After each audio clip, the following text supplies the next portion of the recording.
Hello my dear students, welcome to Medical Anatomy. Today our topics of discussion is brachial plexus questions related with OSPE. So here actually this image maybe we print and we give you in any one station and we can mark and ask you some questions. Let's start discussion. We know brachial plexus is formed by the ventral rami of C5, C6, C7, C8 and T1. So maybe we can mark on this area and we ask you identify this mark area and write down if here is any injury, what will be the name of this condition. So the mark area is upper trunk, and if this trunk area is got injured, the condition we are saying it is called Erb's palsy. And in this Erb's palsy, what are the muscles get paralyzed? We have to write down the name of the muscles if they ask you. Deltoid, biceps brachii, brachialis, coracobrachialis, brachioradialis, supraspinatus and infraspinatus. Secondly, we can mark here and we may ask you identify this structure. This is the long thoracic nerve. What is its root value? This long thoracic nerve's root value will be C5, C6 and C7. This long thoracic nerve supply to serratus anterior muscles.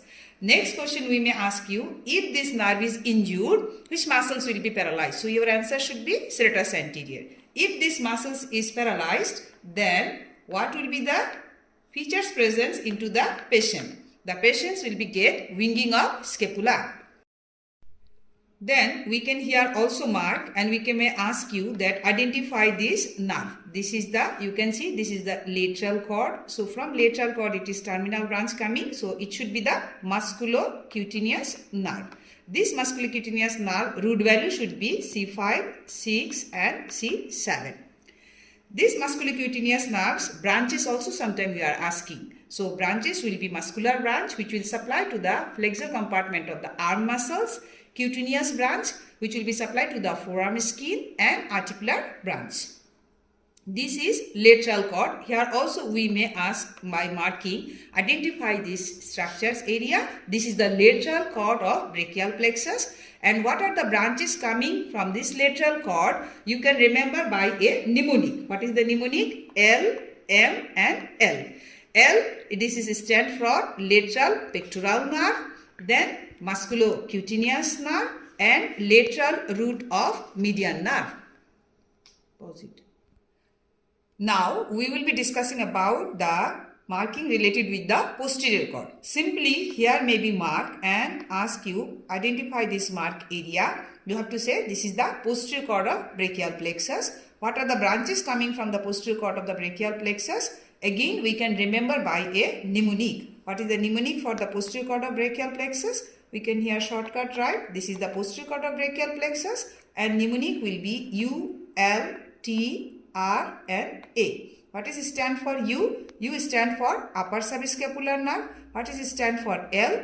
L stand for lower subscapular nerve. What is stand for T? T stand for thoracodorsal nerve. What is stand for R? R stand for the terminal branch, that is the radial nerve, and A stand for another terminal branch. We are saying it is called axillary nerve. Start. Now, related with the posterior cords, sometimes one more also we are pointing and asking, identify this point mark structures. So these are actually the terminal branch of posterior cord. Who are they? Axillary nerve and radial nerve. What is the root value of axillary nerve and what is the root value of radial nerve? Axillary nerve root value will be C5 and C6. What is the root value of radial nerve? C5 to T1. So we can remember by this way C5 to T1. So we can remember this root value also. So identify this mark area. This is the terminal area of the posterior cord of the brachial plexus. Two terminal branch are coming, named axillary nerve, root value C5 and C6. Then radial nerve. Then there will be the root value of C5, C6, C7, C8 till T1.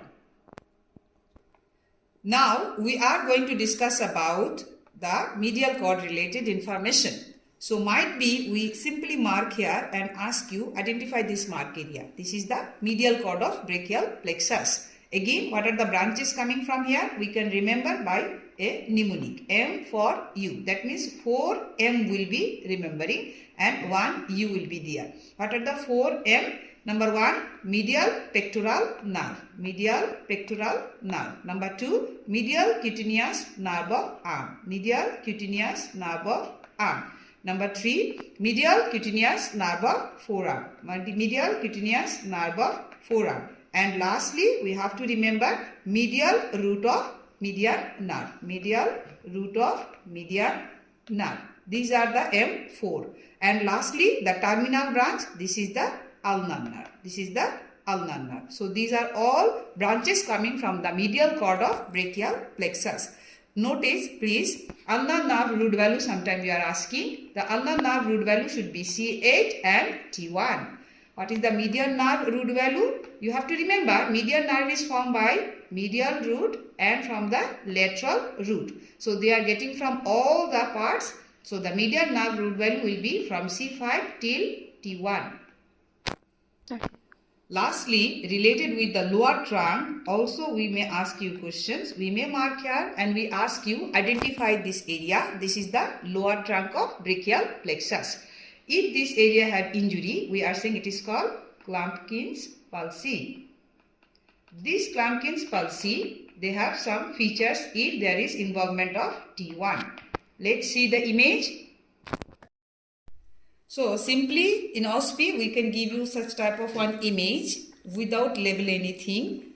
Just now what I said regarding the Klumpkin's palsy, the Klumpkin's palsy will be involvement of C8 and T1. So when there is specifically involvement of T1, the patient has some of the features. Together we are saying it is called Horner's syndrome. So pictorial image came, identify these conditions. You have to write it is Horner's syndrome. What are the patient's feature will be there? Ptosis, meiosis and anhidrosis. So here you can see in the meiosis there will be constricted pupil. In ptosis there will be dropping of the upper eyelid and anhidrosis lack of sweating on the affected side. Thank you.